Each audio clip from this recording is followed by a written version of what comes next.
Hey legends, One Piece right now is like Pokemon back in the 90s. And a lot of people are asking, does One Piece threaten Pokemon? Today we're comparing Pokemon TCG to One Piece TCG. Just facts, history, and where it could actually go. So let's talk about why One Piece has exploded in popularity recently, because this did not happen by accident. One of the biggest reasons was the Netflix live action series. This wasn't just for existing fans, it pulled in millions of people who have never watched the anime or read the manga. It became one of the most watched shows on Netflix shortly after release, and the global exposure sent people straight to the anime, the manga, and the TCG, which was only released a year prior. TCG as a whole has been booming, with brands like Pokemon, NBA, baseball cards, and Yu-Gi-Oh! Taking TCG as a whole to the global scene. Apart from the massive global streaming waves, people really like the quality of the One Piece card. One Piece cards has better texturing,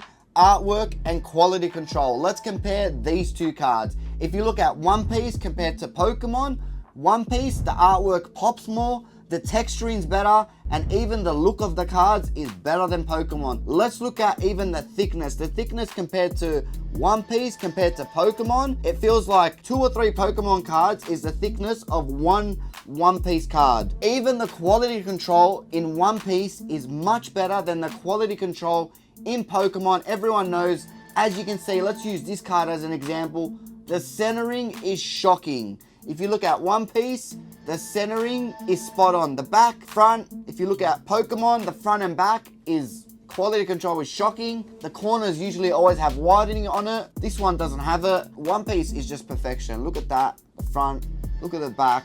Everything about it, the texturing, the corners, the centering, widening. You'll be lucky to find widening on One Piece. I'm sure a lot of you can agree that Pokemon is much harder to get a PSA 10 than One Piece. With One Piece, you will be shocked if you didn't get a PSA 10, as with Pokemon, if you didn't get a PSA 10, you wouldn't be shocked at all. You'd actually be shocked if you got a PSA 10. It's like reversed the other way around with One Piece compared to Pokemon. And to give you an example, in One Piece, a raw value card compared to a PSA 10 doesn't change much in price. It changes a little bit. Where Pokemon, the raw value compared to a PSA 10 price is dramatically much more expensive. Let's use the Umbreon VMAX Altar from Evolving Skies in a PSA 10. There is over 18,000 copies in a PSA 10, but it's still worth around $7,000 to $8,000 AUD in a 10. And then let's compare the Red Manga Luffy from OP13 in English. Raw value of that card in AUD is about 22,000 AUD, and in a PSA 10 it only jumps up to 25,000 AUD. Compared to Pokemon, it jumps up dramatically. In One Piece, it doesn't go up as high as Pokemon does. So the reason why is because One Piece quality control is really good, and to get a PSA 10 isn't as hard as Pokemon, where Pokemon has a lot more out there, but to get a 10 is much harder than One Piece. One of the most influential creative figures behind One Piece anime was, don't go for me in the comments, I can't say this properly, I'm gonna give it a go, Tatsuya Najamin. I bet that's totally wrong, but we're just gonna go with that. A veteran director at Toei Animation, the studio that produces One Piece, and Najamin was a well-known anime director who worked on major titles including One Piece, Dragon Ball Z Broly, and other animes. For One Piece in particular, he serves as a director and was deeply involved in high-profile arcs like the Wano Country arc, which many fans consider that one of the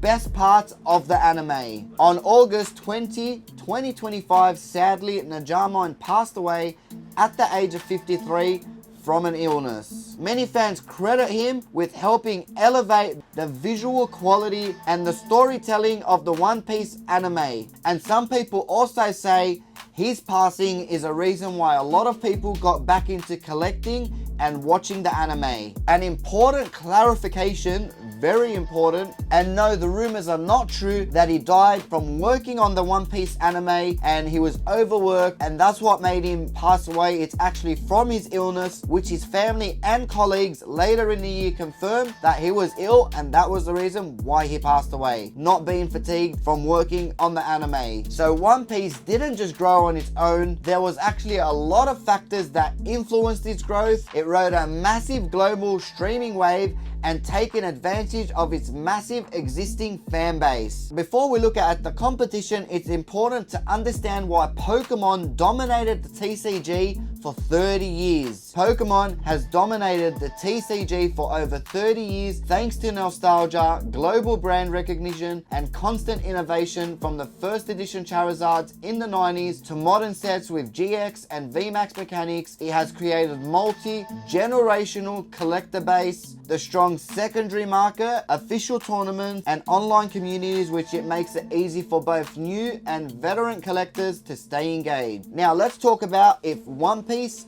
threatens Pokemon. In short term, One Piece has an advantage. It's exciting, it's new, and everyone is talking about it, which is exactly what Pokemon had back in the 90s. Pokemon was famous in the 90s for its limited print runs and crazy scarcity. But nowadays, Wizard of the Coast and large TCG companies print an extreme amount of cards to keep up with demand and for it to be in stores worldwide. One Piece and Pokemon overlap heavily in the teen and adult demographic. Some collectors who normally stick with Pokemon might get curious of the new TCG because in my opinion, they're shiny, new, and viral. And that's where One Piece could actually pull the attention away from Pokemon, especially casual collectors who chase the latest hype. That said, let's not forget about Pokemon's long-term dominance. Pokemon has 30 years of history, multi-generational collectors, international tournaments, and a massive secondary market makes Pokemon more stable than One Piece could ever be. Well, at least now. One Piece might spike in hype and sell out packs, but Pokemon has decades of infrastructure and brand trust behind it. So could One Piece threaten Pokemon? In terms of short-term attention, hype, and social media energy, yes it can. But in terms of long-term dominance, stability, and global reach, Pokemon is still king. I want to hear from you legends. Are you team Pokemon for life, which is me, or are you jumping on the One Piece wave? Comment to your side